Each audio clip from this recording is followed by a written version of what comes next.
మధురం మధురం నీ వాక్యం నా త్రోవకు దీపం నీ వాక్యం.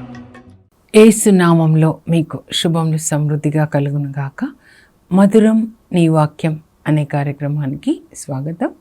ఈరోజు మనం పరిశుద్ధాత్మ 9 వరములలో చివరి వరం 9వ వరమైన ప్రవచన వరాన్ని గురించి ధ్యానించుకుందామండి. మధురం మధురం నీ వాక్యం నా త్రోవకు దీపం నీ వాక్యం. అసలు ప్రవచనం అంటే ఏంటి అని, holy men of God speaking the word of God moved by the holy spirit. అంటే ప్రవక్తలు పరిశుద్ధాత్మతో నింపబడి దేవుని యొక్క సందేశాన్ని ప్రజలకు అందించే వరంను ప్రవచన వరం అంటారు. ప్రవక్తలంతా కూడా మరి దేవుని సందేశాన్ని విని ప్రజలకు అందిస్తారండి. యెషయా 7:14 చాలా ఫేమస్ కదా. యెషయా ప్రవక్త చెప్తాడు, యేసుప్రభు పుట్టడానికి 740 సంవత్సరాల క్రితమే అదిగో కన్యక గర్భం ధరించి ఉన్నది, ఆమె ఒక కుమారుని కనును, ఆమె అతనికి ఇమ్మానుయేల్ అని పేరు పడుతుంది. ఇమ్మానుయేల్ అనగా దేవుడు మనతో ఉన్నాడు అని అర్థం. ఎంత మంచి ప్రవచనం కదండి. మరియ తల్లి పుట్టుక గబాలన జరగలేదండి. మనందరి పుట్టుక కూడా అంతే. 740 సంవత్సరాల క్రితం యేసుప్రభు పుట్టడానికి ముందే పరలోకంలో మరి నిర్ణయం జరిగింది. టైం వచ్చినప్పుడు, కాలము పరిపూర్ణమైనప్పుడు యేసుప్రభు పుడతారనమాట. ఒక స్త్రీ ద్వారా ఆయన పుట్టాడు అని ఉంటుంది కదా. అంటే దేవుని టైంలో మిమ్మల్ని కూడా ఈ చివరి రోజుల్లో పంపించారంటే మీరు కూడా ప్రవచించాలని దేవుడు కోరుకుంటున్నారు. ఎలా ప్రవచిస్తారు? యోసేపు కలల అర్థం చెప్తాడు, మరి దానియేలు, అలాగే ప్రవక్తలండి. అసలు బైబిల్ గ్రంథం అంతా it's a book of prophecy. ప్రతి వాక్యం కూడా దేవుని నోట్లోంచి వచ్చిన ప్రతి వాక్యము ప్రవచనమే.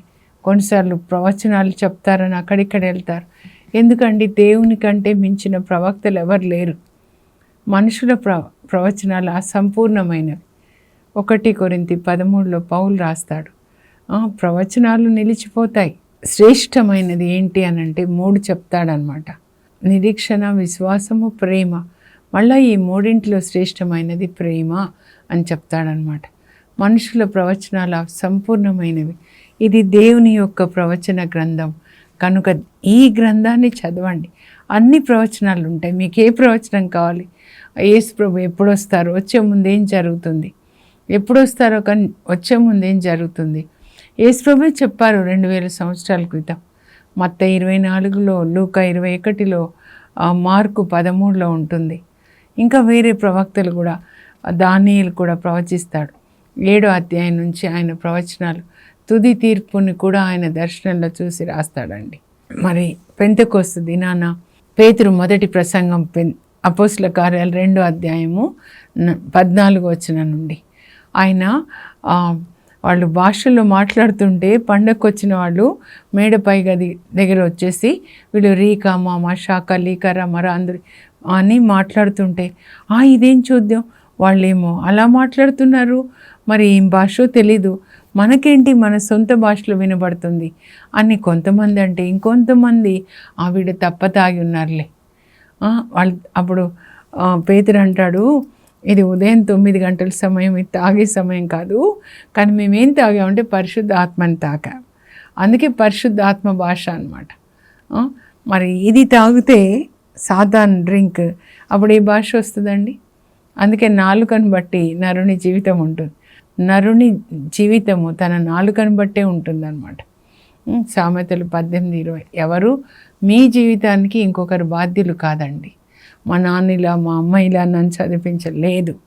మీ జీవితానికి మీరే బాధ్యులు. మీరేం మాట్లాడతారు, ఏం తింటారు, ఏం చదువుతున్నారు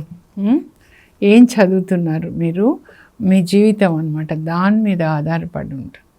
ఏం చూస్తున్నారు కళ్ళతో, నోటితో ఏం తింటున్నారు, ఏం మాట్లాడుతున్నారు, ఏం చదువుతున్నారు, ఏం వింటున్నారు, ఇవి మీ జీవితాన్ని నిర్ణయిస్తాయి. కనుక నాలుక జాగ్రత్తగా ఉండాలన్నమాట. ప్రొద్దున ఒక వాక్యం విన్నాను, దైవజనురాలు చెప్తా ఉంటే 3 జాగ్రత్తగా ఉండాలి అని చెప్పేసి. Tongue, temper and temptation. ఈ 3 పరిశుద్ధాత్మ శక్తితో గెలవాలి, నాలుకని గెలవాలి, నాలుక దేవునికి ఇవ్వాలి. టెంపర్ కోపం, అలాగే శోధనలన్నీ జయించాలి. పరిశుద్ధాత్మ ఉన్నవాళ్ళు శోధన జయిస్తారండి. దావీదు గొలియాతుని జయించాడు, యోసేపు పోతిఫర్ భార్య ద్వారా వచ్చిన శోధనని జయించాడు. ఆ జయించిన వాళ్ళకి దేవుని యొక్క ఆశీర్వాదాలు అన్నమాట. ఈరోజు ప్రవచన వరం అని చెప్తున్నాను కదా. ముందుగా మన ఆది కాండంలో ఆదాము మొదటి వ్యక్తి అండి.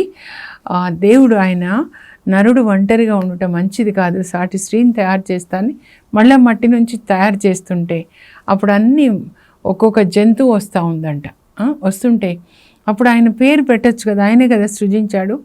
తన కొడుకు దగ్గరికి తీసుకొస్తాడు, ఆదాం దగ్గర తీసుకొచ్చి, మీరు ఊహించుకోండి, ఆదాం దగ్గర తీసుకొచ్చి, నాన్న దీనికి ఏం పేరు పెడతావురా అంటే, దీనికా నాన్న ఇది పిజన్. మరి దీనికి ఏం పేరు పెడతావు? ఇది పీకాక్, నెమ్మలి. మరి దీనికి ఏం పేరు పెడతావు? ఇది పులి, ఇది సింహం, ఇది కుక్క, ఇది గొర్రె. అంటే అన్ని పేర్లు ఆదామే పెట్టాడనమాట. అంటే ఆయన మొదటి ప్రవక్త అన్నమాట. ఒకవేళ ఆదాం పాపం చేయకుండా ఉంటే మనందరం కూడా ప్రవచించేవాళ్ళం దేవునిలాగా. ఎందుకంటే దేవుడు మానవుడు మమ్మ పోలి మాలాగా ఉండాలి. దేవుని మాట అంతా ప్రవచనమే కదా.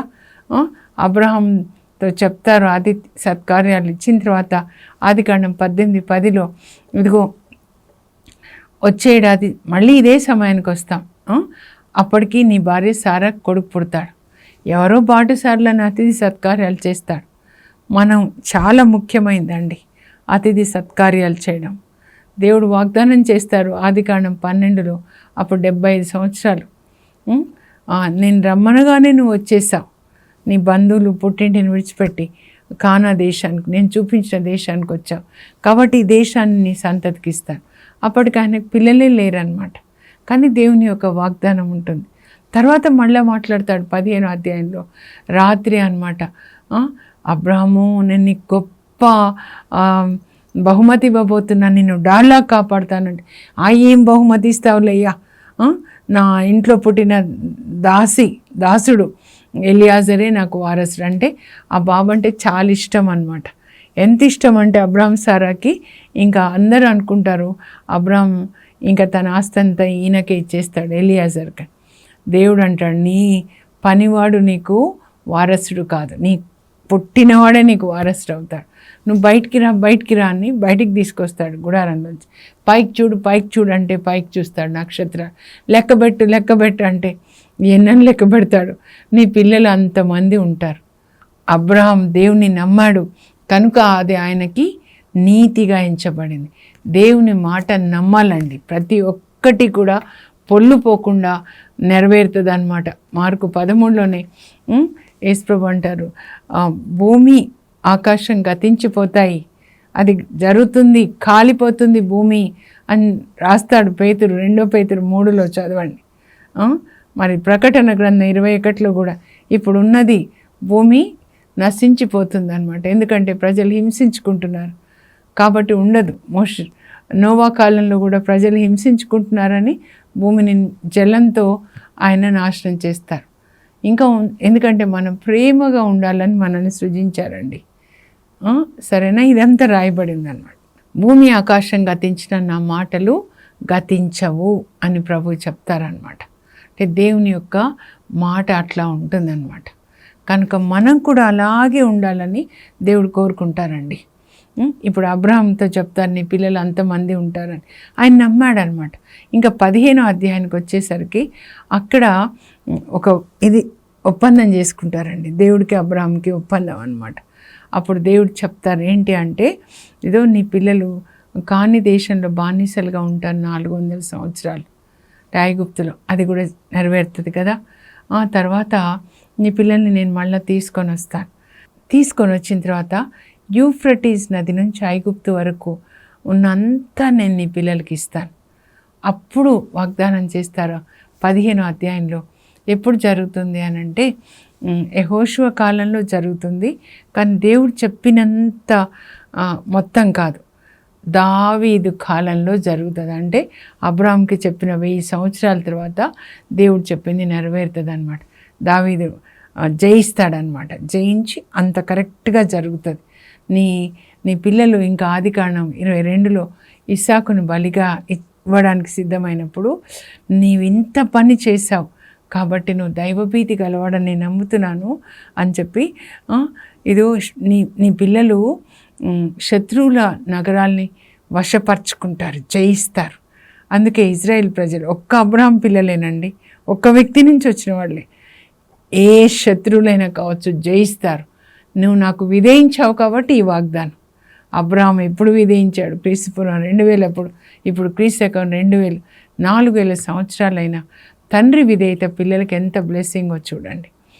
ఇంకా ఏం చెప్తాడంటే భూలోకంలో అందరూ కూడా నీ సంతతి ద్వారా ఆశీర్వదించబడతారు. అది అండి ముఖ్యం. నిన్ను ఆశీర్వదిస్తాను, ఇది ఓకే, అందరినీ ఆశీర్వదిస్తాడు. కానీ నీవు ఇతరులకు ఆశీర్వాదకరంగా మారడం అనేది అసలైన ఆశీర్వాదం. అబ్రహాం వంశంలోంచే, అబ్రహాం నుంచే కదా మనకి బైబిల్ వచ్చింది, రాసిందంతా ఆయన పిల్లలే కదా. మోషే దగ్గర నుంచి యోహాన్ వరకు, ఒక లూకా తప్ప అక్కడనే ఆయన వంశంలోంచే కదా యేసుప్రభు పుడతారు. యూదుల నుంచే రక్షణ వస్తుంది కదా. మనందరికీ, ప్రపంచానికి, అన్ని తరాలకి ఆశీర్వాదం అండి. అది మనం జీవించే జీవితం అన్నమాట. ఎన్ని ఆశీర్వాదాలు చూడండి, అలా ఆశీర్వదిస్తూ ఉన్నాడు. అయితే దేవుడు ఏం కోరుకుంటారంటే మనం కూడా ఆశీర్వదించే వాళ్ళుగా ఉండాలి. ఇర్మియా నాలుక మీద, ఇదో నీ నోట నా మాటలు పెడుతున్నా, నేను నీకు అధికారం ఇస్తున్నా, ఆశీర్వదించాలి. నోటి మాటలతోటే సాతాను రాజ్యాన్ని కూల్చివేయాలి, దేవుని రాజ్యం కట్టాలన్నమాట. సో దేవుడు అబ్రాహాంతో చెప్తాడు ఆదికాండం 18లో, వచ్చేడాది నాటికి నీ భార్య సారా కొడుకు పుడతాడు. అప్పుడు సారా నవ్వుతుంది, తలుపు వెనకాల ఉండి నవ్వుతుంది. ఇంత ముసలి నేను, మా ఆయన కూడా అంత ముసలి, ఇప్పుడు ఎట్లా పిల్లలు పుడతారంటే, అప్పుడు దేవుడికి కోపం వస్తే, ఎందుకు సారా నవ్వుతుంది, దేవునికి అసాధ్యమైంది ఏదైనా ఉందా అనగానే అప్పుడు అబ్రాహాంకి తెలుస్తుంది వీళ్ళు బాటసార్లు కాదు, దేవుడు దేవుని దూతలని. అప్పుడు మళ్ళీ చెప్తారు దేవుడు సరిగ్గా అలాగే పుడతారని. మరి 21 అధ్యాయానికి వచ్చినట్లయితే ఆదికాండంలో సరిగ్గా దేవుడు చెప్పిన సమయానికే మరి సారాకి కొడుకు పుడతాడనమాట. అప్పుడు కొడుకు పుడితే 90 సంవత్సరాలు ఆమెకి, 91, అబ్రాహాంకి 100 సంవత్సరాలండి. అసలు ఎంత పెద్ద అద్భుతం చెప్పండి ఆ వయసులో పుట్టడము. అబ్బా, సారాకి ఎంత సంతోషం అంటే, ఆమె పిచ్చి పని చేసి ఆ దాసిని భార్యను చేస్తే హగారు మాట వినకుండా అయిపోయింది. అబ్రహాం ఏమో ఆ ఇష్మాయిల్తో టైం గడుపుతున్నాడు, ఎంతైనా తన కొడుకు కదా. ఇప్పటి వరకు ఆమెకు విలువ లేకుండా అయిపోయింది. ఇప్పుడు కొడుకుని కంటది, వాగ్దాన పుత్రుడు. దేవుడు చెప్తారు, ఈమె రాజకుమారి, నీ పేరు కూడా అబ్రహాము, అబ్రాము కాదు అబ్రహాము, అంటే అనేక జాతులకు నువ్వు తండ్రి అవుతావు. మనందరికీ తండ్రి అండి విశ్వాసంలో, విధేయతలో. విశ్వాసం అంటే విధేయించడం అన్నమాట. అప్పుడు బాబు పుట్టినప్పుడు సారా అంటుంది, ఎవరైనా అనుకున్నారా అసలు ఈ సారా ఈ ముసలి అబ్రహాంకి కొడుకుని కంటుందని? అయినా కూడా దేవుడు నాకు బిడ్డనిచ్చి నన్ను నవ్వుల తేలించారు. అబ్బాయి ఎంత ఆనందం! ఇది విన్న వాళ్ళందరూ నాతో పాటు నవ్వుదురుగాక, అంటే నవ్వడం అంటే అట్లా కాదు, సంతోషించుదురుగాక, ఆనందం అనమాట. అందుకే ఇస్సాక్ అంటే ఇంటికి ఆనందం ఆ పేరు పెట్టుకుంటారనమాట. ఎన్ని వాగ్దానాలు చూడండి, దేవుడు ఏదేది చేశారో అవన్నీ కూడా నెరవేరుతాయండి. నేను ఇంకా అట్లా చూస్తే ఇస్సాకు ఆదికాండం 26కి వచ్చేస్తే ఆయనకు అక్కడ కరువు వచ్చేసి కానా దేశంలో ఫిలిస్తీ దేశానికి వెళ్తారు. కానీ ఆయనకి ఇష్టం అనిపించదు, ఎందుకంటే ఫిలిస్తీన్లు వీళ్ళకి బద్ధ శత్రువులు అనమాట, డెడ్ ఎనిమీస్ అంటారు. ఇక్కడ వద్దు, ఐగుప్తుకే వెళ్దాం. మా నాన్న కూడా అప్పుడు ఐగుప్తుకి వెళ్ళాడు. దేవుడు అప్పుడు ఆయనతో చెప్తారు, వద్దు ఇక్కడే ఉండి, ఇక్కడే నేను ఆశీర్వదిస్తా, నేను ఎట్లా ప్రేమిస్తున్నానో ఇక్కడ ఫిలిస్తీన్లు అందరికీ చూపిస్తా. మీ నాన్న నా ఆజ్ఞలు పాటించాడు, నా మాట పాటించి, కాబట్టి నిన్ను దీవిస్తా. ఇస్సాకుని దీవించడానికి ఒకటే ఒక కారణం, ఇజ్రాయెల్ ప్రజలు అని దేవుడు దీవించడానికి. అబ్రహాం విధేయత అండి, 1000 సంవత్సరాల దీవెనలు అనమాట. అప్పుడు అక్కడే ఉంటాడు. విత్తనాలు వేస్తే 100 రెట్ల పంట. ఫిలిస్తీన్లకి ఎవరికి పండదు, ఈయనకి పండుతుంది. గొర్రెలు మేకలు పిల్లలు పెడతా ఉంటాయి. అబీమెలెకు రాజు అనమాట, ఫిలిస్తీ రాజు. అటు వెళ్తే ఎంత ఎంత పచ్చగా ఉంది, ఇన్ని గొర్రెలు ఇన్ని మేకలు ఎవరివి, ఎవరు ఇంత గొప్ప రిచ్ పర్సన్ అంటే ఎవరు కాదు, మన వాళ్ళు ఎవరు కాదు, ఎవరో వేరే దేశం నుంచి వచ్చి పరదేశిగా ఇక్కడ ఉంటున్నాడు, ఆయన వెళ్ళగొట్టేసండి. ఎందుకు, మన దేశంలో ఆయన రిచ్గా ఉండాలి. వెళ్ళగొడితే లోయలోకి వెళ్తే అక్కడ కూడా మరి విత్తనాలు వేస్తే పంట, బావులు తవ్వితే జలాలు పడతాయన్నమాట. అప్పుడు ఆయనను చూడడానికి వచ్చి, అయ్యా నాకు అర్థమైంది ఇప్పుడు, రాజు అంటాడనమాట, నీకు దైవ బలం ఉంది, దేవుని హస్తం నీకు తోడుగా ఉందని తెలిసింది, కాబట్టి నేను నీకు హాని చేయనట్లే, నువ్వు నాకు హాని చేయొద్దు అని ఇద్దరు ఒక అగ్రిమెంట్ అనమాట. అప్పుడు మంచి భోజనం ఇచ్చి చక్కగా ఫ్రెండ్స్గా మారి వెళ్ళిపోతారనమాట. అట్లా ఇస్సాకు అంటే మనల్ని ఎట్లా ఆశీర్వదిస్తారు దేవుడు, ఆయనని మనము విధేయిస్తే అంటే ఎంత ఆశ్చర్యపోతారు. ఎట్లా ఎవ్వరు ఎందుకు ఓడించలేకపోతున్నారు ఇజ్రాయెల్ ప్రజలను అంటే దేవుని హస్తం తోడుగా ఉంది, అబ్రాహాం దేవునికి విధేయించాడు, అది చదవాలి, ఇక్కడ ఉంటుందన్నమాట. ఈ యూదులు ఎంత తెలివైన వాళ్ళండి, ఐటీ కంపెనీస్ అన్నీ వాళ్ళవి, సైంటిస్టులు అంతా వాళ్ళే, అన్నీ వాళ్ళే, అన్ని విషయాల్లో ఎవ్వరు వీళ్ళని గెలవలేరు. ఎందుకంటే if God is for us who can be against us, అప్పుడే దేవుడు వాగ్దానం చేస్తారనమాట. అదంతా జరుగుతుందండి. అన్ని ఆశీర్వాదాలు విధేయత వల్ల వస్తాయి. బైబిల్లో మీరు ఎక్కడైనా చదవండి, మీరు విధేయిస్తే ఈ యొక్క ఆశీర్వాదాలు మీ మీదకి వస్తాయి. ద్వితీయోపదేశకాండ 28 1 నుంచి మరి 14 వరకు మీరు విధేయిస్తే ఈ దీవెనలు, మీ పంట నేను దీవిస్తాను, మీ పనిని దీవిస్తాను, మీరు లోపలికి అడుగు పెడితే దీవెనలు, మీరు ఎక్కడైనా బయటికి వెళ్ళిపోతే దీవెనలు, మీరు తలగా ఉంటారు, తోకగా ఉండరు, ఎక్కడ పని చేసినా ఇచ్చేవాళ్ళుగా ఉంటారు, పుచ్చుకునే వాళ్ళుగా ఉండరు. ఈ దీవెనలన్నీ మీ తలల మీదకి దిగవచ్చును గాక. అయితే ఇప్పుడు మనం కూడా అలా ఉండాలి కదా. ఈర్మియా నోట్లో వాక్యం పెడతారు కదా, అలా దేవుని మాటలే మాట్లాడిన కొంతమందిని మనం చూద్దామండి. ఎలీషాలు అనమాట. ఎలీషా ఒకసారి షూనేంకి వెళ్తాడు వాక్యం బోధిస్తూ అనమాట. 2వ రాజుల గ్రంథంలో ఉంటుందండి, 4వ అధ్యాయం. నాకు చాలా ఇష్టం. ఎలీషా ఒకసారి షూనేంకి వెళ్ళి అక్కడ వాక్యం బోధిస్తాడు. అక్కడ షూనేంలో ఒక ధనికురాలు ఉంటుంది, పిల్లలు ఉండరనమాట. అయ్యా మీరు ఎక్కడ భోంచేస్తారు, మా ఇంటికి, మా ఇంట్లో అడుగు పెట్టండి అయ్యా, మీలో దేవుడు ఉన్నారు, మా ఇంటికి అడుగు, మీరు వస్తే దేవుడు వచ్చినట్లే. ఎలీషా వెళ్తాడు, భోంచేస్తాడు. అప్పుడు ఇంకా విశ్రాంతి తీసుకోవడానికి ఆమె ఒక అరేంజ్మెంట్ చేసి ఉంటుంది. భర్తతో చెప్తుంది, అయ్యా ఈయన పరిశుద్ధుడయ్యా, ఈయనకి మన ఇంటి మీద ఒక గది కడదాం, ఇక్కడంటే పశువులు గొర్రెలు అన్నీ ఉన్నాయి, ఆయన దైవజనుడు పరిశుద్ధుడు కనుక ఇక్కడ కాదు వేరుగా ఉండు. అప్పుడు భర్తకి చెప్తే భర్తనే కట్టిస్తాడు, ఇంకంతా చక్కగా అన్నీ అరేంజ్ చేస్తుంది. ఇంకోసారి వచ్చినప్పుడు ఆమె చెప్తుంది, మీరు ఎక్కడ వెళ్ళొద్దు, మీకోసం నేను గది కూడా కట్టించాను, మా ఆయన కట్టించాడు. పైన గదిలోకి వెళ్ళేసరికి అన్నీ ఉంటాయన్నమాట. ఒక బల్ల, కుర్చీ, నీళ్ళు, దీపము, మంచం అన్నీ. అబ్బా, గెహాజీ ఎలీషా సేవకుడు అనమాట, వండర్ఫుల్ సేవకుడు. గెహాజీ మన గేస్తురాలు చూడు ఇంత ఉపకారం మనకు చేస్తుంది, మనం కూడా ఆమెకి ఏదన్నా చేయాలయ్యా, దైవజనులకు మీరు చేస్తే వాళ్ళు మీకు కూడా చేస్తారు అని ఆమె పైకి రమ్మంటే పైకి వస్తుంది అనమాట. బయటనే నిలబడుతుంది. అమ్మ రాజు దగ్గర వెళ్ళి ఏమన్నా మాట్లాడాలా, రికమెండేషన్ అంటే ఏమొద్దు మాకు బంధువులు ఉన్నారని చెప్తుంది. అప్పుడు గెహాజీ చెప్తాడు, ఈమెకి పిల్లలు లేరయ్యా, ఈమె భర్త కూడా ముసలివాడు. వెంటనే దేవుడు మాట్లాడతారనమాట. ఇంకా అసలు అమ్మ వచ్చేడాది ఈనాటికి నీ కౌగిట్లో కొడుకుంటాడని. అప్పుడు ఆమంటది, అయ్యా మీరు అబద్ధాలు ఆడొద్దు, మీరు దైవజనులు కదా అని. కానీ సరిగ్గా ఎలీషా చెప్పిన సమయానికే ఆమె కొడుకు పుడతాడు. సరిగ్గా దేవుడు చెప్పిన సమయానికి సారా కొడుకు పుట్టాడు. ఇక్కడ ఎలీషా చెప్పిన సమయానికి పుట్టాడు. అంటే దేవుని మాటలే మనం మాట్లాడాలండి. అది ఇప్పుడు నేను మీకు చెప్పాలనుకున్నాను అనమాట. యోవేలు 2:28 అంత్య దినాల్లో ఈ విధంగా జరుగుతుంది. మీ పుత్రికలు నా సందేశాన్ని చెప్తారు. మీరు నన్ను ఆశీర్వదించండి, నేను మిమ్మల్ని ఆశీర్వదిస్తాను. అప్పుడు మీ పుత్రికలు దేవుని సందేశాన్ని చెప్పుదురుగాక, మీ యువకులు దర్శనాలు కాంచుదురుగాక, దానిలాగా యోసేపు లాగా అనమాట. మీ ముదుసలులు కలలు కందురుగాక, నిద్రపోతే నిద్రలో కూడా దేవుని కలలే అనమాట, కందురుగాక అని దీవించాలి. అలాగే జకరియా అండి, లూకాసు వార్త 1వ అధ్యాయం 76లో ఆయన తన కొడుకుని చేతిలోకి తీసుకుంటాడని, తీసుకొని ప్రవచిస్తాడు. కుమారా, 8 రోజులు సున్నతి చేస్తారు, ఏం పేరు పెట్టాలని రాస్తాడు కదా యోహాన్ అని. ఆ యోహాన్ అంటే ఆమా అని చెప్తాడు. అప్పుడు నాలుక పట్టసాడు. అప్పుడు బావని తీసుకోండి, ఇవ్వండి తీసుకుంటాడు. తీసుకొని ప్రవచిస్తాడు. కుమారా, నీవు సర్వోన్నతిని ప్రవక్త అని పిలువబడతావు. పాప క్షమాపణ మూలంన రక్షణ కలుగునని ప్రజలకి తెలియజేయడానికి ప్రభుకి ముందుగా వెళ్ళి మార్గం సిద్ధం చేస్తావు.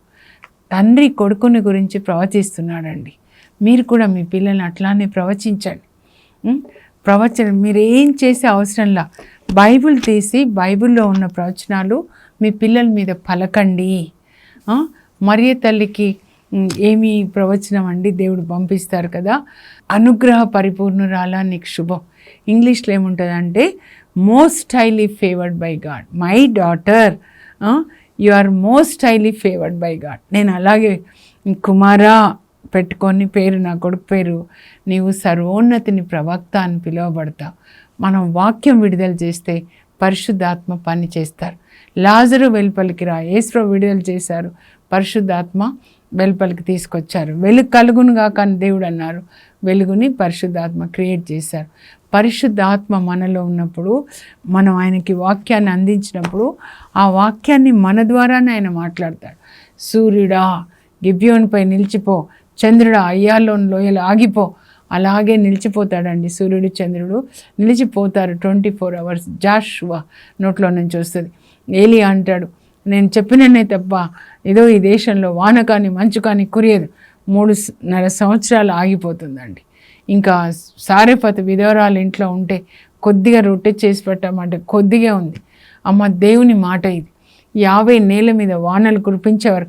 నీ కుండలో పిండి కానీ నీ పిడతలో నూనె కానీ తరిగిపో. రోజు అండి ఎంత పిండి కావాలో ఆమెకి, ఆమె కొడుక్కి, ఏలియా ప్రవక్తకి అంత పిండి పెరుగుతూ ఉంటుంది.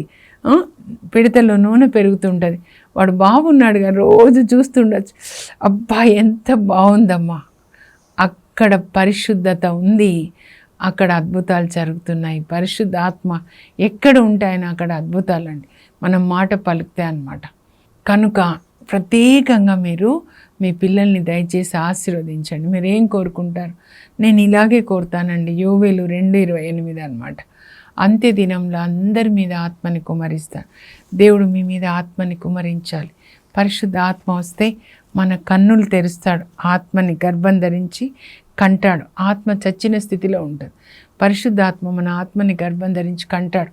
అమ్మ మనల్ని కన్నట్లు శరీరం ఆత్మని కన్న తర్వాత అప్పుడు కన్న పిల్లలు కళ్ళు తెరిచి చూస్తారు, ఆకలేస్తుంది, వాక్యంతో పోషిస్తాడనమాట. అప్పుడు కళ్ళు ఇదో ఏమని చెప్పారు యేసు ప్రభువు, చూడు కరుణ కలిగి ఉండాలి, పరిశుద్ధంగా ఉండాలి, క్షమించాలి. అలా ఇదంతా మనకి ఒక టీచర్ లాగా బోధిస్తూ ఉంటాడు. యోబు 36:22 ఈజ్ ద బెస్ట్ టీచర్. జీసస్సే చెప్తారు యోహాన్ 14లో, నేను వెళ్ళి మీరు నన్ను ప్రేమిస్తే నా ఆజ్ఞలు పాటిస్తారు, నేను తండ్రిని ప్రార్థిస్తాను, ఆయన మీతో ఎల్లప్పుడూ ఉండడానికి మరొక ఆదరణకర్తనిస్తారు, ఆయన మీతో ఉంటాడు, మీ లోపల ఉంటాడు, ఆయన మీకు సమస్త విషయాలు బోధిస్తాడు. He is the best teacher అన్నమాట. Holy Spirit God. ఇలా మీ పిల్లల్ని ఆశీర్వదించాలి. చూడు జకరియా ఎట్లా ఆశీర్వదించాడో, కుమారా నీవు సర్వోన్నతిని ప్రవక్త అని పిలువబడతావు. తండ్రులారా తల్లులారా మీరు దీవించండి. ప్రొద్దునే మీరు పిల్లల కొరకు ప్రార్థించండి. పరిశుద్ధాత్మని వాళ్ళ మీద పంపించండి. వాళ్ళు బైబిల్ చదువుకొని వాళ్ళ దినాన్ని బైబిల్తో ప్రారంభించాలి. ఇదో ఈ పుస్తకంలో చూడండి, నేను రాశాను, తల్లిదండ్రులారా ప్రతిరోజు మీ బిడ్డల్ని ఆస్వాదించండి. బైబిల్ గ్రంథంలోంచి అనమాట, అన్ని ముత్యాల్లాగా. కొన్ని నేను చదువుతాను, మీరు స్క్రీన్ మీద చూసి మీరు మీ పిల్లలకి ఈ యొక్క దీవెనలు పలకండి. అలాగే మీరు ఇంటికి వెళ్ళినా యేసుప్రభు అంటారు, ఇంటికి సమాధానం కలుగును గాక, ఇంటికి రక్షణ. యేసుప్రభు జక్క ఇంటికి వచ్చి నేడు ఇంటికి రక్షణ వచ్చింది. అలా మీరు ఆశీర్వదించండి. ఓకేనా? కొన్ని చదువుతాను, మీరు కూడా అవి స్క్రీన్ మీద చూసి మీరు కూడా అలాగే మీ పిల్లల్ని ఆశీర్వదించండి. దేవుడు నా బిడ్డలకు బంగారు భవిష్యత్తును దయచేయను గాక. దేవుని చిత్తం నా బిడ్డల జీవితంలో నెరవేరును గాక. నా బిడ్డలు ప్రభు ధర్మశాస్త్రం నందు ఆనందింతురుగాక. దేవుడు నా బిడ్డల ఇండ్లను దీవించి 10 ఇండ్లుగా చేయనుగాక. నా బిడ్డలు సమస్త జనముల కంటే ఎక్కువగా దీవించబడుదురుగాక. ఆమేన్ ఆమేన్ చెప్పాలి. నా బిడ్డలు దేవుని ఆజ్ఞలకు బద్దులై జీవించుదురుగాక. నా బిడ్డలు పరిశుద్ధాత్మతో నింపబడుదురుగాక. నా బిడ్డలు యేసు ప్రభువునకు సాక్షులుగా జీవింతురుగాక. నా బిడ్డలు నీరు కట్టిన తోట వలె కలకల్లాడుదురుగాక. నా బిడ్డలు సర్వోన్నతిని ప్రవక్తలగుదురుగాక. ప్రభు తన కంటి పాపను వలె నా బిడ్డలను కాపాడునుగాక. నా బిడ్డలు దేవుని మందిరంను నాటబడిన ఓలివ చెట్ల వలె ఉందురుగాక. ప్రభు సకల ఆపదల నుంచి నా బిడ్డల్ని కాపాడునుగాక. ఇలా మీ బిడ్డల్ని ఆశీర్వదించాలండి. ఈ పుస్తకం ఇప్పుడు రాసింది కాదు, 15 సంవత్సరాల క్రితం ఇప్పుడు రీప్రింట్ చేయించామన్నమాట. తల్లులు, తండ్రులు, టీచర్స్ మీ పిల్లల్ని ఆశీర్వదించండి. రోజు ఒక పేజ్ ఆశీర్వదించండి. దేవుడు అది చేస్తారు. పిల్లలకి బంగారు భవిష్యత్తు ఇవ్వండి, పరిశుద్ధాత్మనివ్వండి, బైబిల్ చదువుకొని దాన్ని పాటించేటట్లు సహాయం చేయండి. దేవుని వాక్యము ఆత్మ 2 మన హృదయంలో క్రియ జరిపిస్తాయన్నమాట. అప్పుడు మనం పరలోకానికి మనం తీసుకెళ్తాడు పరిశుద్ధాత్మ. ప్రార్థన చేసుకుందాం. పరలోకపు మా తండ్రి, మీ పరిశుద్ధ నామమునకు స్తోత్రం కలుగును గాక. బైబిల్ గ్రంథం అంతా ప్రవచన గ్రంథం ప్రభా. మేము ఈ ప్రవచనాల్ని నోటితో పలికి మా పిల్లల్ని, మా దేశాన్ని ప్రభా, మా ఊరిని ఆస్వాదించాలి. దేవుని యొక్క రాజ్యం మా ఊరిలో వచ్చునుగాక, మా దేశంలో వచ్చునుగాక. నీతి న్యాయం ప్రవహించునుగాక. మా పిల్లలు దేవుని ధర్మశాస్త్రమందు వాళ్ళు ఆనందిస్తూ దేవుని సువార్తని మా పుత్రికలు నాయన ప్రకటించుదురుగాక. మా యువకులు దర్శనములు కాంచుదురుగాక. మా ముదుసలు కలలు కందురుగాక. పరిశుద్ధాత్మ వర్షం అందరి మీద కుమ్మరించాడు. ప్రతి ఇంట్లో వాక్యం వింటున్న వాళ్ళ మీద పరిశుద్ధాత్మ వర్షాన్ని కుమ్మరించండి. పరిశుద్ధాత్మ గాలి వీచునుగాక. అగ్ని నాలుకలు వాళ్ళ మీద వచ్చి వాళ్ళ నాలుకతో కలిసి వాళ్ళ హృదయంలో పరిశుద్ధాత్మ నివసిస్తూ నాయన దేవుని యొక్క వాక్యాల్ని వాళ్ళు నోటితో పలికి ప్రభా ఈ భూమిని పరలోకంగా మార్చుదురుగాక. యేసు నామంలో అడుగుచున్నాం తండ్రి, ఆమెన్. యాక్చువల్గా కళ్ళు మూసుకొని ప్రార్థన చేయొద్దు. బైబిల్ తీసి వాక్యాన్ని నోటితో పలకాలి. అదే ప్రార్థన. God bless you. Have a blessed day.